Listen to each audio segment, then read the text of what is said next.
주께서 나와 함께 하시면 주제로 여러분과 말씀을 나누겠습니다.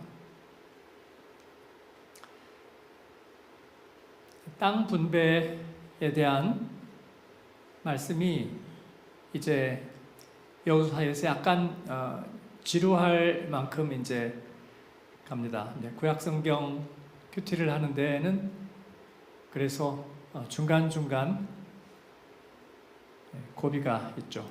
고비 사막도 있죠. 고비가 있습니다. 그래서 그걸 잘 인내심 있게 지나가야 되는데, 이제 땅 분배 이야기의 첫 주자의 갈렙이 등장합니다. 갈렙은 가데스 바네아의 이야기를 꺼내면서 45년 전의 이야기를 이 여호수아 앞에서 시작합니다. 갈렙은 12지파 중에서 유다 지파의 대표입니다. 그리고 여호수아는 이스라엘의 리더이면서 동시에 땅 분배에 하나님으로부터 전권을 맡은 책임자입니다. 그리고 물론 대제사장인 아론의 아들 엘르아살이 땅 분배에 역시 함께하고, 그리고 12지파의 족장들이 함께합니다. 약간 입법부, 사법부, 행정부의 대표가 등장하는 것과 같습니다. 성경적인 인간관, 또 성경적인 공동체의 그 특징, 제가 대표자라고 말씀드렸죠. 이 대표자라는 것은 오늘날 이 정치제도가 가지고 있는 민의를 대변해서 모든 저 바닥에 있는 사람들의 의견과 생각과 그리고 이해관계를 대표하고 대변해 줄 수 있는 사람을 이 대의제도로 뽑아서 대표가 되었다는 그런 대표가 아닙니다. 그런 대표가 아니고요.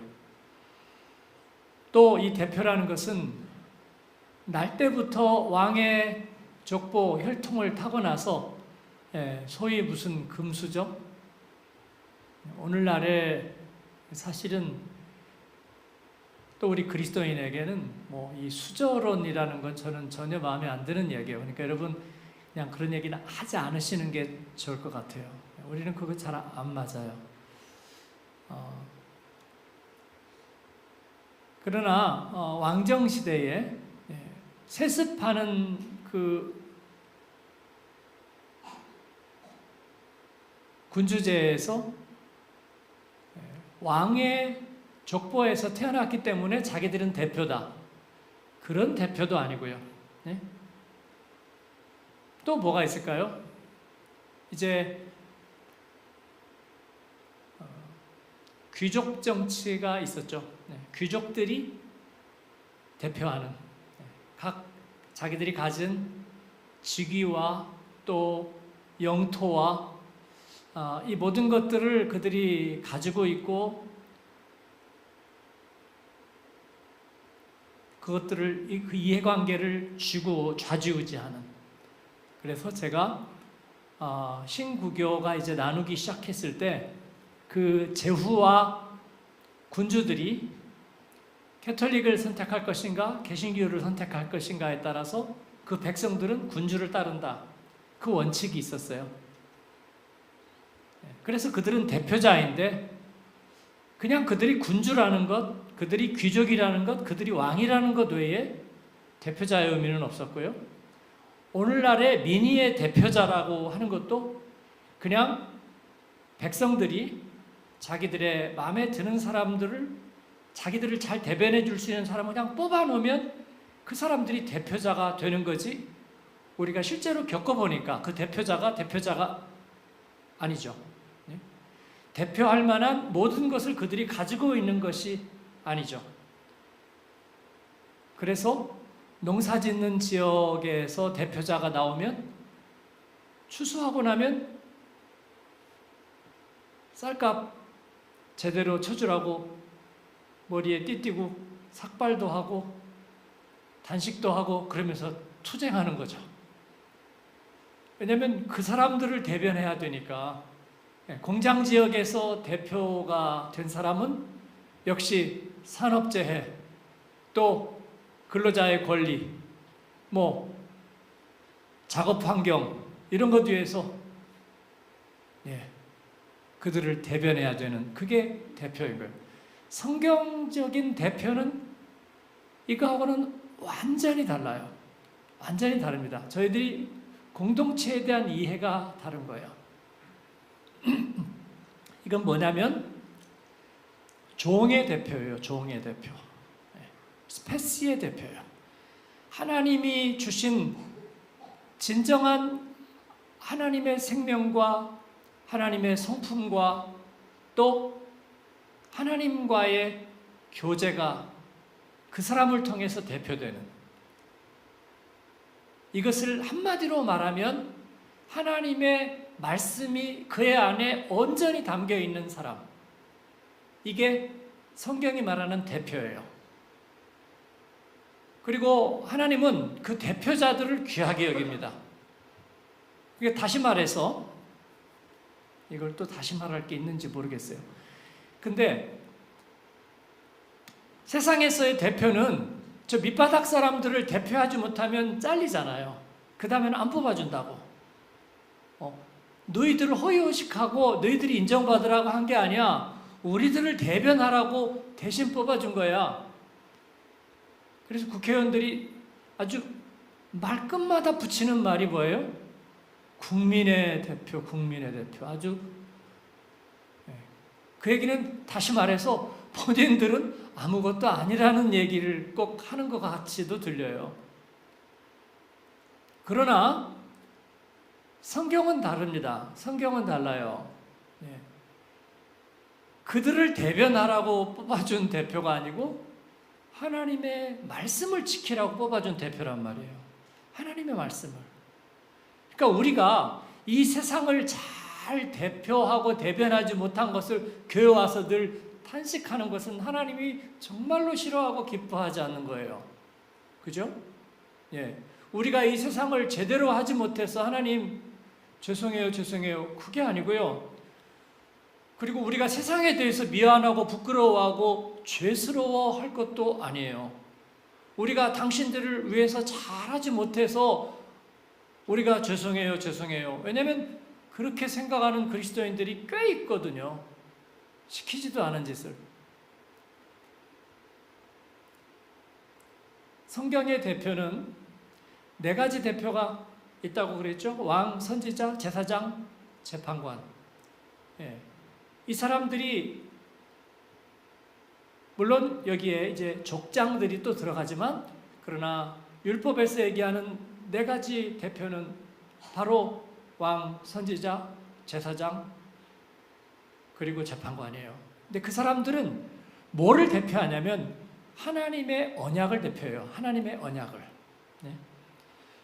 물론 아담, 노아, 아브라함, 다윗과 같은 하나님과의 결정적인, 모세까지 결정적인 그 약속 체결, 계약 체결의 당사자들이 있죠. 그 사람들은 정말로 중요해요. 그 사람 무너지면은요, 한 시대가 그냥 무너지는 거예요. 왜냐하면 그들은 하나님과 대표적인 언약을 맺었는데, 하나님은 다른 것을 담보로 삼고 그 사람들과 언약을 맺은 게 아니고 바로 그 사람을 보고 언약을 맺은 거예요. 아담 보고 언약을 맺었고, 노아 보고 맺었고, 아브라함 보고 맺었고, 모세 보고 맺었고, 그리고 다윗 보고 맺었어요. 여러분, 내 주와 맺은 언약은, 저와 여러분은 하나님의 대표자예요. 왜냐하면 예수 그리스도의 피로 우리를 값주고 사셔서 우리 안에 그 예수님의 생명의 복음을 우리 안에 담아두시고, 또 우리가 그 복음을 순수하게 지키고 전달하도록 하나님께서 우리를 대표자로 만드셨기 때문이에요. 그런 줄로 믿으십니까? 아멘. 그래서 우리는 대표자라는 말이에요. 그렇습니다. 그래서 여호수아가 대표자라는 것은, 물론 모세만은 못해요. 하나님이 차별하시는구나. 이건 차별이 아니고요, 분명하게 역할이 다른 거예요. 그러면 하나님은 누구는 대표로 만드시고 불공평하게, 누구는 그냥 일반으로 만드셨다고요? 맞습니다. 맞습니다.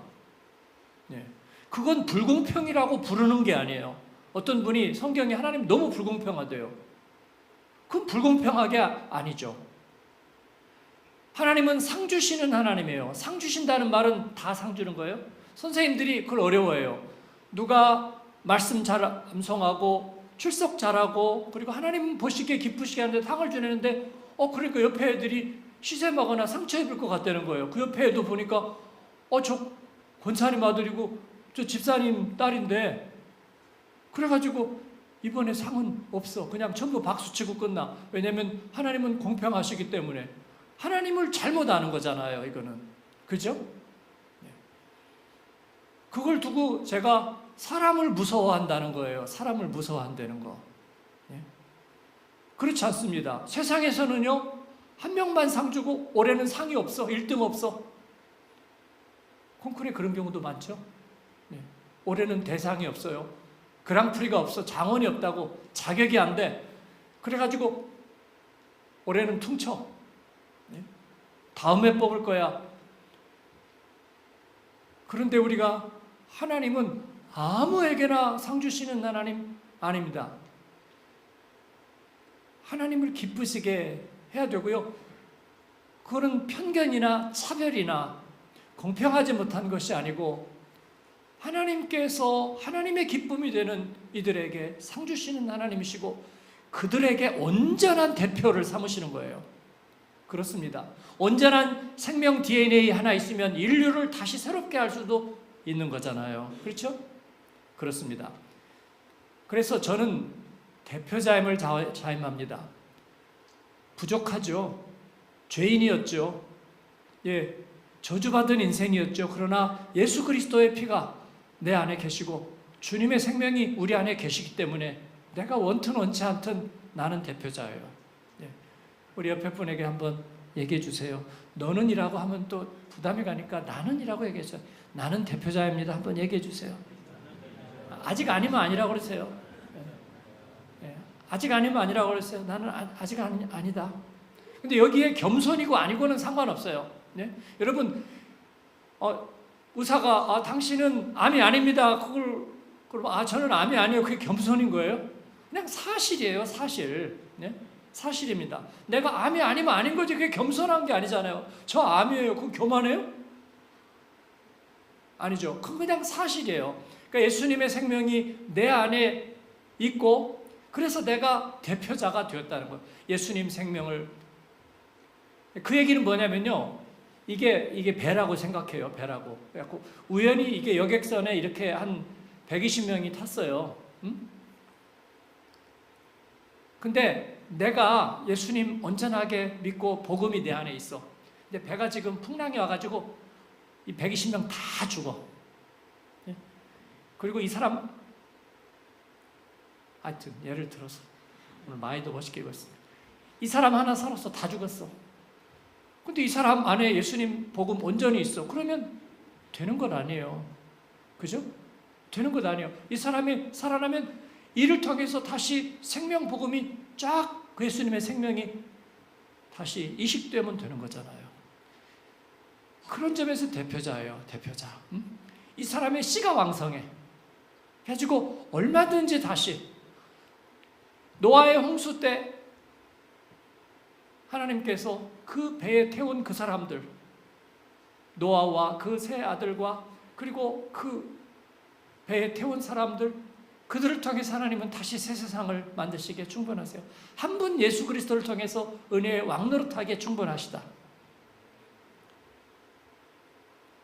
여러분에게 이 대표성의 고백이 늘 있게 되기를 바랍니다. 이 대표라는 건 특권이 있다는 대표가 아니라 내가 예수님의 생명을 다시 이 세상 가운데 전하고 전파하기에 충분한 대표라고 하는 거예요. 여호수아는 그 대표자입니다. 그래서 이 땅의 기업 나할라 기억나세요? 너할래 나할라 그 이 땅의 기업을 이제 분배하기 시작하는데 첫 번째 유다 지파 갈렙이 여호수아 앞에 나섰습니다. 그러면서 갈렙이 뭐라고 그래요? 여호수아에게 특별한 기억을 회고시키죠. 45년 전에 가데스 바네아의 이야기, 민수기 13장, 14장으로 거슬러 올라가죠. 이스라엘 백성과 모세가 이제 북쪽으로 가나안 땅에 들어가기 위해서 남쪽 한계선 가데스 바네아에 있었습니다. 이번에 40년이 지나고 그들은 다시 트랜스요르단 시온과 옥을 지나서 요단강을 건너죠. 그리고 동편으로 들어가죠. 동편으로 여리고 성을 지나가지고 가나안의 남쪽 좋은 곳은 그때 한번 안 들어갔거든요. 하나님이 허락하시지 않았어요. 그래서 동쪽으로 다시 돌아서 여리고 요단강 건너고 여리고 성을 통해서 중부 산악지대 유다 산지로 바로 들어가는 거예요. 그런데 그때 45년 전에 12지파 대표를 뽑아서 모세가 정탐을 시키잖아요. 40일 동안 정탐을 시키고 그 다음에 민수기 13장에서 보고회를 갖죠. 12지파가 나와서 순서대로 쭉 보고를 받는데 갈렙과 여호수아는 이미 차기 지도자인지 누군지 다 알아요. 모세의 전속 비서실장이고 또 부관이고 차기 리더예요. 그러니까 여호수아 제일 마지막에 보고하죠. 그리고 갈렙 그 전에 보고하고 나머지 10지파가 보고하죠. 그 10지파가 긍정적인 보고를 했나요? 부정적인 보고를 했나요? 부정적인 보고를 했습니다. 하나님이 뭐라 그랬죠? 내 뒤에 들린 대로 시행하리라 그러셨잖아요. 그들의 부정적인 보고, 적과 꿀이 흐르기는 하고 괜찮아. 그러나 그곳에는 전설의 기럇 아르바 후에 아낙 자손들이 있어. 전설의 거인들이라고 알려진, 용맹에서 우리 애가 그들에게 대하면 메뚜기 같아 보이는 아낙 자손들이 있었다고 그렇게 보고하죠. 그런데 그 10지파가 공교롭게도 뭐예요? 나중에 북왕국 10지파가 되죠. 그 북왕국은 멸망해버립니다. 아수르에게 멸망하죠. 유다도 멸망하지만 유다는 뿌리가 남아있어요. 이사야 선지자를 통해 하나님 말씀하신 거예요. 밤나무 상수리나무가 배임을 당하여도 뭐는 남아있다고요? 그루터기는 남아있다고요. 너희는 이 땅에 거룩한 씨 그루터기니라. 그게 무슨 말이에요? 아까 말하는 대표성이죠. DNA 남아있으면 된다고. DNA가 DNA 남아있으면 된다고. 그러니까 북한에 대해서 우리가 걱정은 안 해요. 체제만 무너지면 돼요. 그죠? 예. 그러면 북한에는 DNA가 얼마나 남아있을까요? 걱정할 것도 없어요. 어마어마하게 많이 남아있어. 어마어마하게 많이. 고난 중에 오히려 더 순전하게 보존되고 있는 DNA가 어마어마하게 남아있어요. 제가 말씀드리지만 80년대에 한국의 비관적인 지성인들이, 그 중에는 신학자, 목사님들은 얼마 안 되고 주로 신학자 평신도들 중에서도 이 비판적인 지성인들이 한국교회에 대해서 어마어마하게 비판을 쏟아내면서 이제 그 강남에 땅 좀 개발됐다고 그렇게들 겁을 먹었어요. 자본주의가 조금 더 기승을 부리고 한국이 조금 경제적인 테이크오프하고 하고 나니까 이제 복음 다 죽었고 교회 다 죽었고 교회는 재벌화되고 그리고 크리스찬들은 만몬에게 무릎을 꿇고 다 그럴 거라고 그렇게 얘기했어요. 그렇습니다. 그리고 교회와 복음을 부끄러워하는 얘기들로 책과 지면들을 채웠어요. 제가 말씀드리잖아요. 그런데 무슨 일이 일어났느냐? 그렇게 80년대 막 강남 개발이 되기 시작하고 도시화 현상이 이제 가속화되고 빈부격차도 커지고 뭐 일반적으로 세상살이가 다 그런 거예요. 그래서 우리 한국 그리스도인이 뭐 1000만 명이라지만 빛과 소금의 역할을 못하고 뭐 어쩌고 저쩌고 다 그렇게 됐는데, 그리고 나서 어떻게 됐느냐? 90년대에 우리는 세계에 가장 많은 젊은이들을 선교사로 보내는 거예요. 여기도 지금 다 그때 오신 거 아니에요? 그 다음에 오셨어요? 어쨌든 그 바람이잖아요. 그 바람. 그때 학교 다니신 거잖아요. 그렇죠? 공부하라고 국립대 보내놓으니까 예수 독하게 믿어가지고 선교사 가겠다고 해서 부모님들 울리신 거 아니에요? 그죠? 그렇습니다. 우리 안수 입사인 권사님, 우리 교회 그런 분들 많고요. 그리고 온 세계 정말로요. 네. 그게 제가 지금 무슨 얘기를 하려고 하냐면, 저희 장로님도 저기 앉아 계시네. 왜 모른 척하고 있어요, 본인도. 그러면서, 네. 그 마음 변했어요? 안 변했죠? 장로님 보고 물어보는 거예요. 성교의 꿈을 안고 왔잖아요. 옛날에 그 소명감에 대해서 송대관이 얘기했죠. 꿈을 안고 왔단다. 그 꿈이 그 꿈은 아닌가요? 오케이. 돌아가셨어요, 그분도. 넘어갑시다. 근데 제가 말씀드리려는 것은, 아니, 우리가 못 살던 나라에 이제 밥술 좀 먹고 살게 되고 막 땅값 막 올라가고 그러니까 정신 못 차려서 다 믿음 팔아먹을 거라고 얘기한 거잖아요. 한국 그리스도인들 지성이 부족해가지고 목사님들도 신학교 제대로 못 나오고 그 다음에 공부도 제대로 못했던 분들이 신방하고 이렇게 하다가, 그런데 그냥 나라가 잘 살게 되면서 갑자기 교회도 막 땅값 올라가고 교회 묘지가 막 부동산 값이 올라가고 그러니까 문제가 많이 생겨서 목사님들은 좀 지적 수준이 떨어지고 교인들도 약간 좀 무지렁이고 그러니까 우리는 금방 자본주의 만문 앞에 무너질 거라고, 저도 그게 걱정이 많이 됐어요. 80년대 초반에 학교 다니면서 그렇구나, 세상 앞에 우리가 이렇게 무기력하구나. 그리고 교회에서는 다 기복신앙이고 자기 축복만 바라고 다 그렇다고. 그런데 그랬느냐는 거예요. 왜냐면 여러분들 그냥 보시면 알아요. 여러분들이 물질 앞에 굴복하셨어요? 정말 지나가던 소가 웃겠어요. 제가 물질에 굴복했다고요? 돈은 필요해요.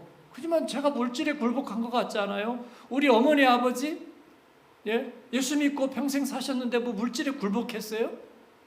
전혀 그렇지가 않아요. 주변에. 근데 도대체 물질에 굴복했다는 사람들은 누구예요? 그 언론과 교수와 이런 사람들이 자꾸 말을 그렇게 하는 뿐이에요. 아무리 봐도 그런 사람이 잘 보이지가 않아. 그렇습니다. 여러분, DNA예요, DNA. 예수님의 생명의 복음이 우리 안에 심겨진 그것이 허투루 된 것 같지 않도다. 할렐루야. 그렇습니다. 그러니까 맨해탄의 아주 자본주의 극단적인 곳에 가는 사람이나 아프리카나 남미나 아시아나 아니면 어디 낙후된 지역에 있는 사람이나 그 복음의 DNA를 가진 사람이 결국은 하나님 앞에 돌아오고 또 무릎 꿇고, 여러분, 생물학에서 이 씨가 DNA를 가지고 있잖아요. 근데 그 씨가 발화가 되지 않으면 사실 그 죽은 거나 같잖아요. 그런데 그 씨가 각각 수명이 있잖아요. 발화가 되지 않은데도 그 생명이 오래 가요.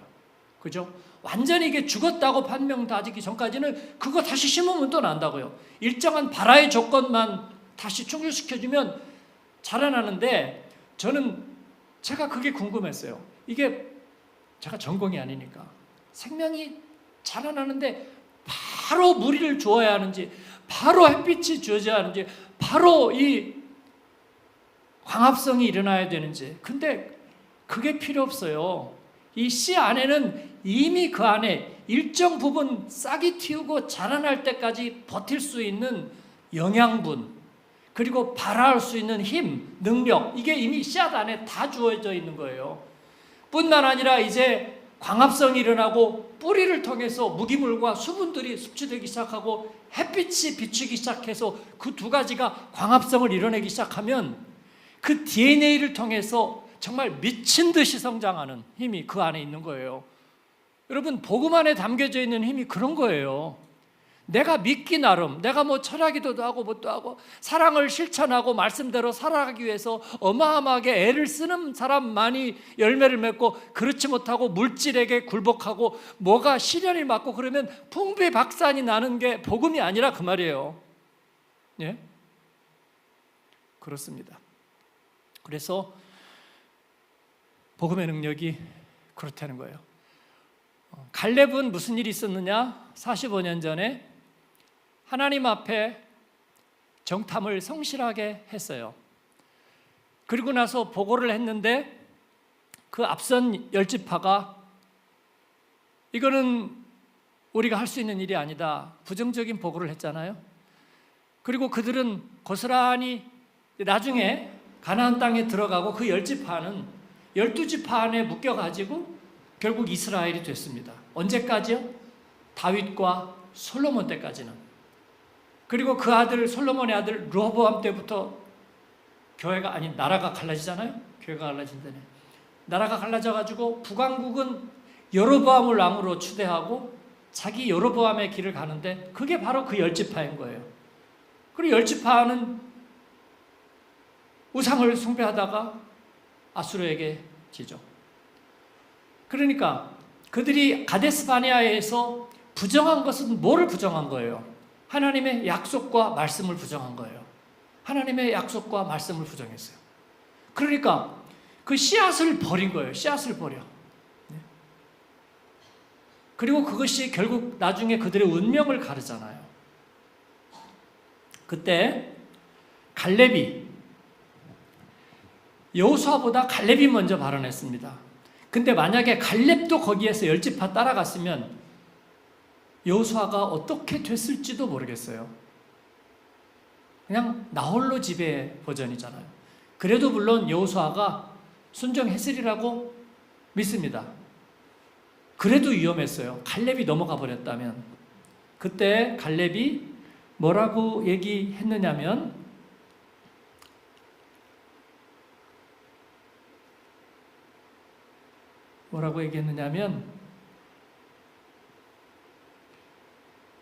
그 구절을 한번 비춰주실 수 있나요? 왜냐하면 제가 정확하게 얘기하기 위해서 그런데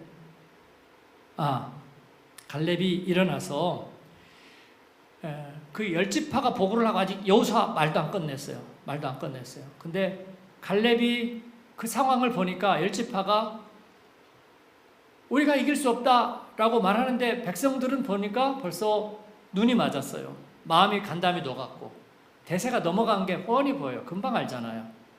그때 갈렙이 일어나서 무슨 얘기를 했냐면 아니 잠깐만요. 저는 조금 다르게 봤는데요. 저한테도 기회를 주세요. 그렇게 얘기하지 않았고요. 그가 즉시 일어나서 한 말, 우리가 곧 올라가서 지금 어디로 올라가요? 보고하고 있는데. 근데 갈렙은 우리가 곧 올라가서 그 땅을 취하자 능히 이기리라. 딱 그 말했어요. 그 말이 끝나자마자 벌집을 쑤셔버렸어요. 10지파가 일어나서 저놈 죽여 돌로 쳐. 그리고 우리를 죽게 만들려고 여기까지 데려와서 이제는 막 나가버리는 거예요. 그게 마음속에만 품고 있지 사실은 반역은 여기까지 차 있던 거예요.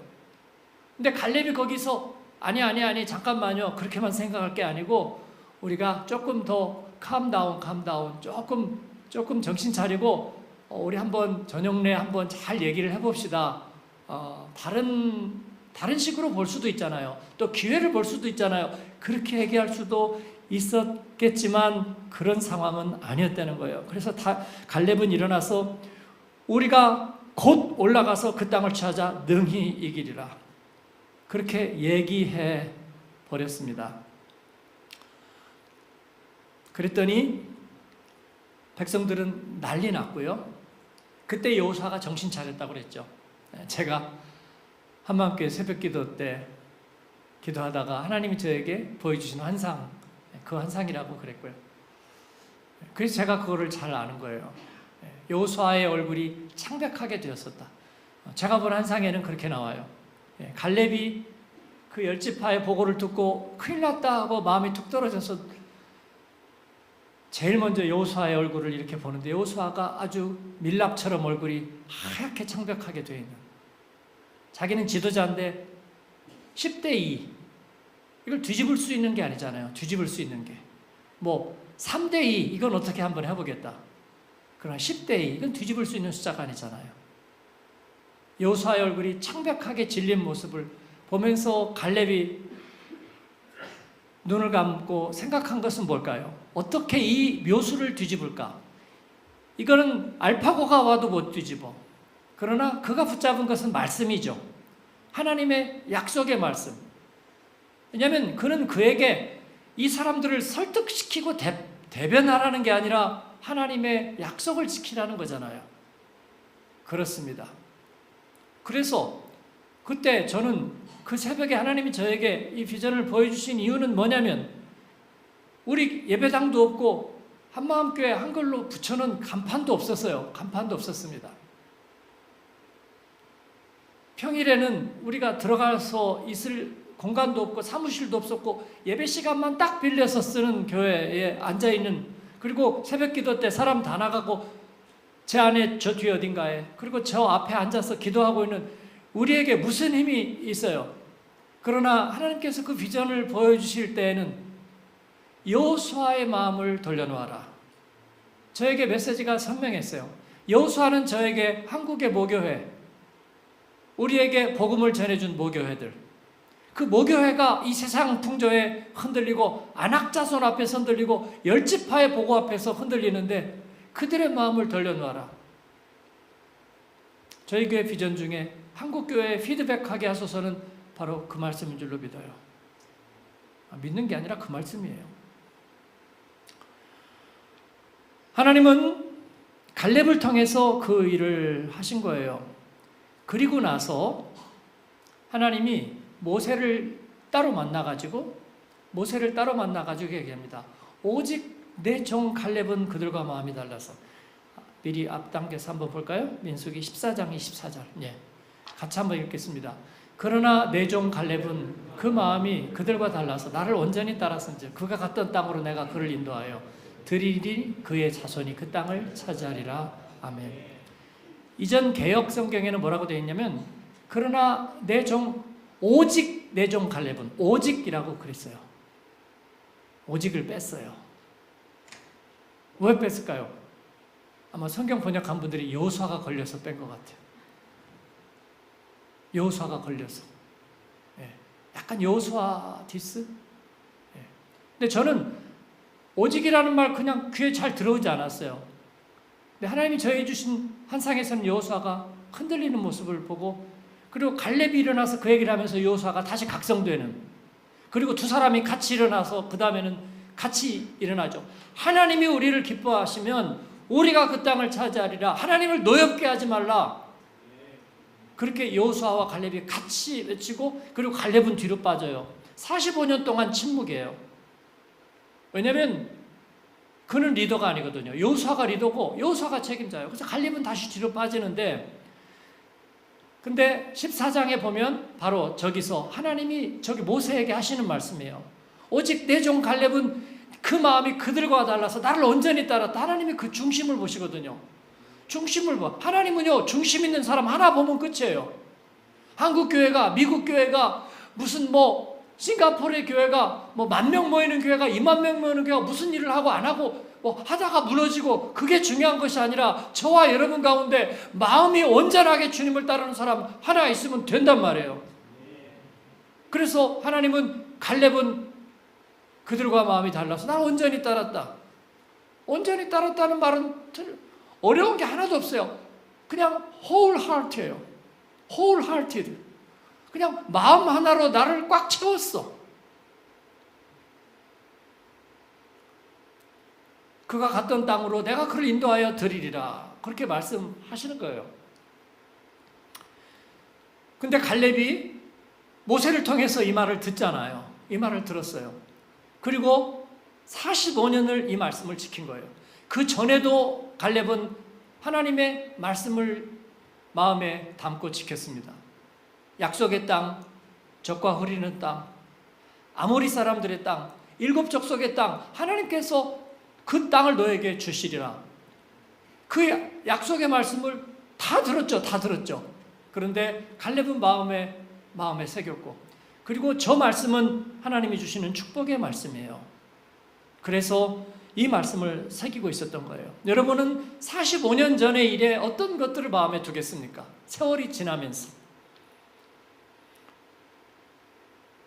갈렙도 자기 보고를 멸시하고 손가락질했던 사람들의 목소리를 기억할 수 있었을 거예요.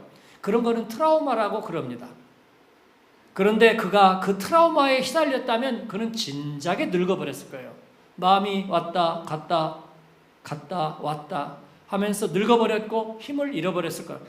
나 사람에 뒤었어. 나 사람에 질린 사람이야. 아마 그런 얘기 했을지 모르겠어요. 나는 이제 용기도 없고 자신도 없어. 다시는 다 그런 데 쓰지 않을 거야. 아마 그렇게 얘기했을지 모르겠어요. 그게 아니라면 나와 여호수아만 옳았다는 자랑, 그때 대단했지. 뭐가? 난리도 안 했어요. 막 반대하고 막 난리도 안 했는데 그때 내가 뭐라고 했게? 네가 가자고 그랬지. 그랬지? 들었지? 이야, 그때는 굉장했어. 여러분, 이런 자랑은 얼마나 갈까요? 예. 그거 가지고 그런 자랑이 있었는데 그 다음에는 무명의 광야 40년 못 견뎠을 거라고 저는 생각해요. 못 견뎠을 거라고. 내가 어떻게 했는데 나를 이렇게 대우해? 예. 무명의 45년 못 견뎠을 거예요. 아니면 여호수아에게 나 독립할 테니까 좀 떼어줘. 그래가지고 진작에 떠나버렸을지도 모릅니다. 광야에서 은퇴했을지도 모르겠어요. 그러나 그는 말씀을 새기고 있었다는 거예요. 모세를 통해서 주신 하나님의 말씀을 마음에 새기고 있었습니다. 마음에 새겼다는 것은 또 그의 태도가 훌륭하거나 인간됨의 승리를 말하는 것은 아닙니다. 그러면 결국 사람이 또 중요하다는 얘기잖아요. 그죠? 사람이 또 중요해. 그게 아니고 말씀 앞에 삶. 갈렙은 말씀 앞에 삶이었습니다. 그가 말씀에 대한 태도 몇 가지만 얘기하겠습니다. 첫 번째는 그가 하나님을 온전히 따랐다고 칭찬받은 말씀, 이를 그는 가슴에 기쁘게 받고 새겼습니다. 여러분, 이것은 교만이 아니고요. 하나님께 칭찬받은 기억은 45년을 견딜 수 있게 하는 힘인 줄로 믿습니다. 하나님은 상 주시는 분이십니다. 상 주시는 분이세요. 그래서 여러분, 상을 꼭 기대하세요. 누구한테 식사 대접하면 내가 공짜로 베푼 거니까 나는 뭐 기대하지 않아요. 기대하지 않아. 그럼 막 속이 상해 또. 빼앗긴 마음이죠. 기대하지 않아. 기대하세요. 하나님은 냉수 한 그릇에도 결단코 상을 잃지 않으리라고 말씀하셨어요. 그러니까 하나님이 주시는 상을 기대하세요. 그냥 품하시 말고요. 그렇습니다. 저는 상을 기대합니다. 목회자니까 비참하게 살다 비참하게 죽으라고 하나님 절대로 그렇게 하지 않으셨어요. 하나님께서 축복하시고 누릴 것도 누리게 하시고 자녀가 잘 되게 하시고 그런 걸 기대할 당연한 권리가 있다고 생각해요. 하나님은 그렇게 하시는 거예요. 물론 의를 위해서 핍박도 받게 하실 것이지만 그건 오해함이죠. 그럼에도 불구하고 네 영광, 네 머리를 들게 하고 패잔병처럼 고개 숙이게 하지 않을 거다. 네 머리를 내가 들어줄 것이다 라고 주님께서 약속하셨기 때문에 우리는 상을 기대하는 줄로 믿습니다.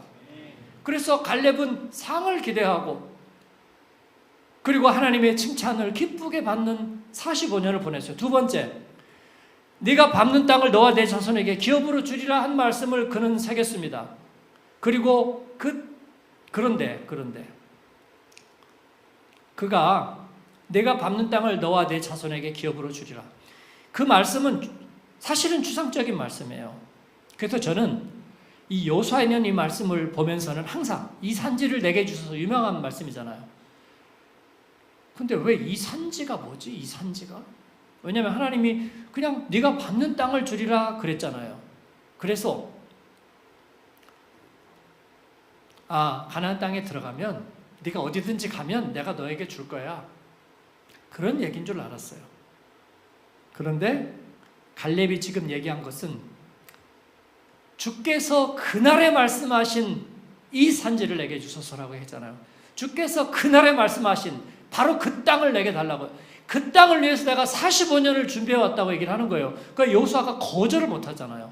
하나님이 모세를 통해서 분명히 그날에 말씀하신 그 땅을 내게 주소서. 그게 무슨 땅이냐고. 그래서 제가 민수기를 다시 올라가 보니까 14장 24절 아까 한 말씀을 보니까 뭐예요? 그가 갔던 땅으로 내가 그를 인도하여 드리리니, 그가 정탐했던 땅, 그가 밟았던 땅으로 너를 인도하여 드리리니 그의 자손이 그 땅을 차지하리라. 그게 헤브론 산지인 거예요. 헤브론 산지. 헤브론 산지는 구속사의 중심이고 다윗의 무대입니다. 헤브론이 없었다면 바로 다윗과 하나님의 언약의 자리가 없어지는 거예요. 바로 그곳은 아낙 자손, 제일 강성한 무서운 부족들이 여전히 남아있는 곳입니다. 아낙 자손이 있는 곳. 갈렙은 그걸 알고 있었습니다. 알고 있었어요. 그러니까 열지파가 아낙 자손을 내세워서 그곳이 위험한 곳이라고 했는데 사실은 그게 갈렙이 정탐하고 온 것이거든요. 사실은 그 얘기를 하려면 갈렙이 했어야 됐어요. 내가 정탐하고 왔는데 바로 그것이 아낙 자손의 소굴이었다는 얘기를 갈렙이 해야 되는데 다른 지파들이 그 얘기를 했고, 갈렙은 알고 있었지만 네가 갔던 땅으로 내가 너를 인도하여 드리리라 얘기해서 갈렙은 45년이 지난 다음에 유야무야 될 수도 있는데 그는 그때까지 체력과 힘을 단련하고 비축하고 있다가 여호수아 앞에서 얘기하는 것입니다. 이 말씀은 뭐냐면요, 그가 말씀을 구체적이고 물리적으로 받았다는 의미입니다. 말씀은 추상적이고 말씀은 해석이고 말씀은 의미이고 그냥 좋게 생각하면 되는 그런 것이 아니라 손과 발로 살아내야 될 말씀으로 여겼다는 것입니다. 할렐루야. 편리하게 추상적으로 받을 수도 있었지만 그는 말씀한 그대로 믿고 있었습니다. 자기가 정탐했던 땅으로 하나님이 다시 인도하시리라. 그 땅이 그 시간이 지연되었지만 45년을 기다리고 있다가 이제 그 순간이 왔을 때 그렇게 자원했습니다. 그래서 말씀과의 동행 45년이 그렇게 해서 이루어졌다는 말씀을 드리는 것입니다. 자, 여기에서 중요한 거 한 가지만 얘기하겠습니다. 갈렙이 삶의 원칙에 신실했고 삶의 원리를 45년간 바꾸지 않았다거나 그가 얼마나 진실했다거나 그것은 그가 말씀보다도 앞선다는 의미가 될 수 있습니다. 제가 설교를 듣고 성경에 대한 이야기들을 배우면서 제가 길을 언제나 잃었던 것은 결국 이 자리입니다. 이 지점입니다. 결국 인간됨의 승리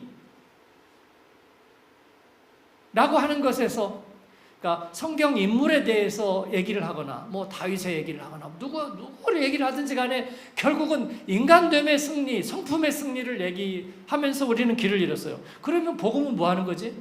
복음은 뭐 하는 거지? 은행 다니는 사람이 재정부 맡고 유치원 선생님이 유치부 교사하면 복음은 뭐 하죠? 복음은 뭐 하죠? 네? 노래하는 사람이 성가대하고 악기하는 사람이 기악팀하고 뭐 당연하지. 그러면 복음은 뭐 하죠? 복음은 뭐 하죠? 네? 남한테 빚지기 싫어하는 사람이 그리스도인이 돼서 그러면 복음은 뭐 하죠? 저는 갈렙에게 배우는 것은 그는 말씀에 의해서 이끌렸다는 것입니다. 그럼 그가 한 일은 뭔가? 그렇습니다. 그가 한 일은 뭔가? 그게 중요하죠. 그가 한 일은 뭔가? 말씀을 구체적으로 받고 그리고 결단하고 순종하고 따른 거. 그거 하나밖에 없죠. 그거 하나밖에 없죠. 거기에서 모든 차이가 나는 거죠. 능력의 힘이 큰 것은 하나님께 있죠. 우리를 새로운 인간으로 태어나게 하시는 것은 복음의 씨앗 안에 담겨있는 능력과 힘이죠. 그것만으로 우리는 대표자가 되는 것이고 그 말씀 앞에 우리는 물리적으로 순종함으로 하나님께서는 우리를 통해서 갈렙과 같이 축복하시고 하나님의 기업을 우리에게 주시는 것이죠. 그렇게 믿지 않습니까? 그게 아니면 저는 또 파탄하는 거예요. 저는 또 파탄해요. 다시. 다리 긴 사람이 빨리 걷고 팔 굵은 사람이 노잘져들면 또 파탄해요. 그렇죠? 그럼 이 중에 그거 안 되는 따라지는 다 사라져. 인간성으로 승부해. 그럼 아니잖아요. 그죠? 그럼 세상에 나가서는 어떻게 해요? 아니요. 갈렙은 자기의 성품으로 승부하지 않았고 하나님 앞에 말씀 앞에 순종으로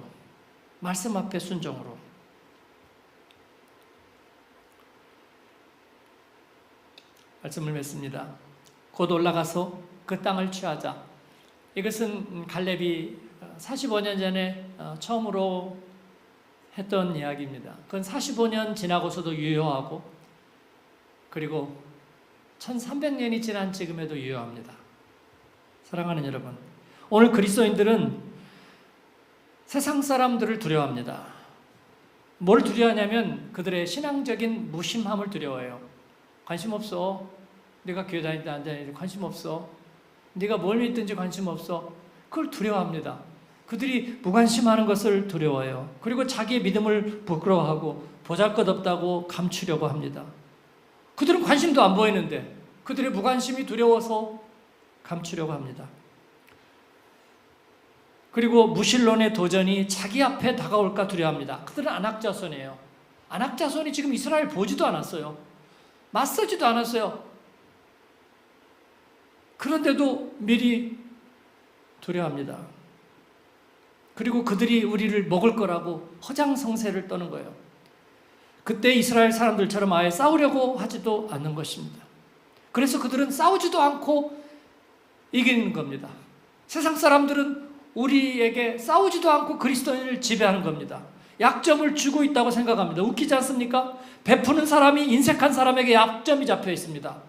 우리는 늘 베푸고 있는데도 인색한 사람들이 우리를 약점 잡고 있습니다. 막말하는 사람이 좋은 말하는 사람을 멸시합니다. 그들에게 아직 구원에 초대하지도 않았습니다. 아무나 무조건 초대하지도 않습니다. 여러분 성경을 보세요. 아무나 구원에 초대하냐고요. 물론 길가에 가서 잔치 벌여놓고 다 데리고 와라 얘기한 적이 있지만 그 사람들 처음부터 초대받은 사람 아니에요. 초대받은 사람 안 오니까 대신 자리를 채워라 그랬고요. 예복 안 입으니까 쫓아냈어요. 여러분 만인 구원론? 제가 휴머니즘에 빠졌을 때는 만인 구원론 믿었어요. 하나님은 사랑이니까 전부 다 구원하기로 하신다고. 그러나 그런 것 같지 않도다. 역사를 보니까 그런 것 같지 않도다. 그렇습니다. 하나님이 아무나 구원한다고요? 천만에이션. 그렇지 않습니다. 그런데 우리가 마치 아무나 구원하지 못한 불공평한 하나님인 것처럼 세상에서 무신론과 불신앙에 눈치 보고 기주고 있다고요? 좋은 말 하면서도 베풀면서도 그들이 우리를 위선자로 볼까봐 두려워한다고요? 시작도 하기 전에 져버린다고요? 여러분 이거야말로 공평하지 않은 것입니다. 도전하지도 않고 시작하지도 않은 그리스도인은 그래서 저와 여러분의 모델이 아닙니다. 뭐 부족한 것 때문이라고요? 부족한 거는요 그냥 죄인이죠. 그러나 주님이 우리 안에 계시잖아요. 예수님 영접하고 복음의 능력이 내 안에 있는지 확인해 보려도 하지 않는 그리스도인이 너무나 많습니다. 많았습니다. 그러면 안 되는 거예요. 예수님의 십자가 능력이 많은 사람 살리고 저 형제를 구원하고 저 자매를 다시 새롭게 했는데 어떻게 그렇게 됐는지를 확인하려 들지도 않습니다. 예수님의 부활이 과연 어떤 힘을 가지고 있는지 한 번도 살펴보지 않은 사람들이 대부분이에요. 제가 우스갯소리로 부활절에 휴가 가서 부활절 설교 한 번도 들은 적이 없어서 그렇다고요. 그래도 예수님의 부활이 과연 그러한가 한 번도 말씀을 통해서 검증해 보지 않고 어떻게 저 산지를 취하겠느냐고요. 그리고 믿음이 없다고 말하거나 하나님에 대해서 모른다고 말하는 것은 비겁한 거잖아요. 비겁한 거잖아요. 무신론자들이 과연 그러한가 하고서 뒤지다가 예수 믿은 사람이 어디 한 줄이에요? 어디 한 줄이에요? 하물며 우리가 그리스도 안에 있으면서 받은 은혜가 있는데 과연 그러한가 하고 말씀을 따라가기만 하면 하나님께서 은혜를 넘치게 부어주실 거 아니에요? 우리는 지금 그러고 있는데 왜 우리한테 혼을 내시느냐고. 아니 그러니까 그렇다는 거예요. 그렇다는 거예요. 엠마오로 가던 두 제자처럼 예수님의 제자들은 십자가 밑에 가지도 않아서 그것들은요 가지도 않았어. 도망가고. 그리고 예수님 부활하신다고 했는데 부활을 묘지에 가지도 않아요. 부활도 검증하지도 않고 십자가에도 안 가고 묘지에도 안 가고 그냥 도망가고 있는 거예요. 도망가고 있어요. 그리고 세상 속으로 사라지는 것입니다. 그리고서는 영성이 있대요. 영성이. 갈급하대요. 목마르대요. 그래서 퍼스널한 위로를 기다린대요. 그래갖고 십자가와 부활은 따라가 보지 않으면서 그냥 위로가 필요하대요. 그래서 노래만 하는 거예요. 광야, 광야에 서 있네. 내가 서 있는 곳은 다 광야이고. There is none like you. 그 누군지는 몰라. 누군지는 몰라. 그렇지만 당신과 같은 분 없네. 내 마음 만지는 분 없네. 그리고 나에 대한 위로만을 기다리는 그들이 어떻게 안악자손을 물리칠 수 있겠느냐고요. 늘 상처받은 영혼, 늘 자기는 빼앗기고 늘 자기는 위로가 필요할 뿐이고. 안악자손은 누가 물리치죠? 무조건 괜찮다고 괜찮아 괜찮아 있는 모습 그대로 괜찮아 괜찮아 어려웠죠? 힘들죠? 누가 그랬죠? 네? 그게 목사님이 그렇게 해? 누가 그랬죠? 네? 괜찮아 괜찮다고 오케이 다 괜찮아요. 그러면 땅끝까지 증인이 되는 건 누가 하죠? 만국에 가서 복음을 전파하는 건 누가 하죠? 너희는 이 모든 일의 증인이라 하는 사람은 누구죠? 내 양을 먹이라 하는 사람은 누구예요? 스스로 비운의 주인공으로 여기는 그리스도인들에게는 기회가 없을 거예요, 여러분. 기회가 없을 거예요. 한국에도 그런 풍조가 한번 또 일었어요. 최근 20, 30년 전부터 그런 풍조가 이렇게 일기 시작했어요. 그래서 마치 교회가 문제다, 교회가 문제다는 식의 얘기들을 세상은 관심도 없는데 교인들이 얘기하고 목사님들이 자꾸 얘기를 하는 거예요. 이게 무슨 타이타닉이라고, 교회가 타이타닉이라고, 이제 깨져서 죽게 됐다고, 네? 곧 무너지기 직전이라고. 목사님들이, 큰 교회 목사님들이 강단에 가서 한국교회가 오늘날 왜 이렇게 되는 줄 아십니까? 어떻게 될게요? 어떻게 될게요? 네? 그럼 아세요? 왜 믿지도 않는 부부들에게서 금쪽 같은 자식들이 선교사로 갔는지 아시냐고. 그건 아세요? 네. 그리고 예배당을 부끄러워한 거예요. 그래서 핫플레이스에 가서 예배를 드리는 거, 맥도날드 예배를 드리고, 교회당이 다 있어요. 그리고 예배당에서 예배 안 드리고 학교 강당에서 드리면 그게 좋은 교회라고 생각을 하는 이상한. 그리고 또 수양관은 또 짓고 교육관은 또 지어요. 또 예배당만 학교 강당에서 드려. 그 난 무슨 심사인지를 잘 모르겠어요.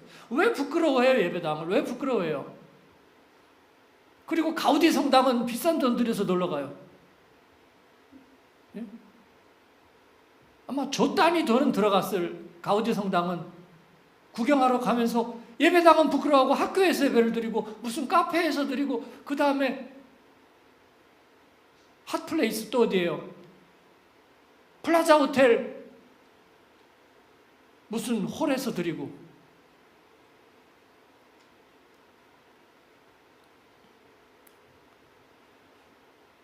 부끄러워하지 맙시다, 여러분. 부끄러워하지 맙시다.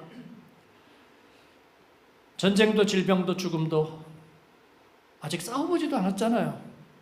아직도 닥치지도 않았잖아요. 안악자손 더킹모션도 안 잡았어요. 그런데 미리 함경도 어덕선이처럼 있다는 도깨비에 미리 겁먹고 지레 겁먹고 자기들이 자중질환을 일으키고 교회당 나와서 학교 강당 길거리로 가서 세상이 우리를 잘 봐주기를 기다리는, 말씀에 선언하지도 못하고 비전에 선포도 하지 못하고 지레 꼬리를 내리는 어리석은 백성들을 하나님이 내 귀에 들린 대로 행하리라 그렇게 말씀하실까 두렵습니다. 하나님은 우리에게 영광의 말씀을 주셨습니다. 달려 꿈꾸게 하시는 대로, 그리고 선포하게 하시는 대로, 서원하게 하시는 대로 하나님은 열매를 맺어주셨습니다. 우리는 지렁이 같은 야고, 그렇습니다. 소푼짜리 인생인 우리도 특세 때마다 무슨 때마다 기도 제목 올리고 기도 소원 올리고 하나님 앞에 서원하고 약속하고 잘 되는 걸 여러분이 보지 않았습니까? 물론 빌 게이츠 된 사람은 아직 못 봤습니다. 그러나 잘 되지 않았습니까? 우리 아이들이 성령 체험하고 은혜 받고 말씀에 따라 자라지 않았습니까? 청년들이 말씀 안에서 서로 만나서 가정을 이루고 그리고 주님 앞에서 복되게 은혜의 생활을 시작하지 않습니까? 우리는 예배자가 되고 하나님 앞에 쓰임 받지 않았습니까? 더한 일도 하시리라. 할렐루야. 그 땅을 취하자. 아무리 생각해도 우리가 복음 안에서 잘못된 게 하나도 없습니다. 하나님 우리에게 섭섭하게 하신 거 하나도 없습니다. 받은 은혜가 만 가지입니다. 여러분도 그렇게 될 줄로 믿습니다. 45년 견디십시오. 그리고 하나님 앞에 칭찬받고 상급받고 내 종 갈렙은, 내 종 누구는 저들과는 마음이 달라서 하나님께서 그렇게 칭찬해 주시리라 믿습니다. 할렐루야, 아멘. 예, 말씀 좀 길었는데요.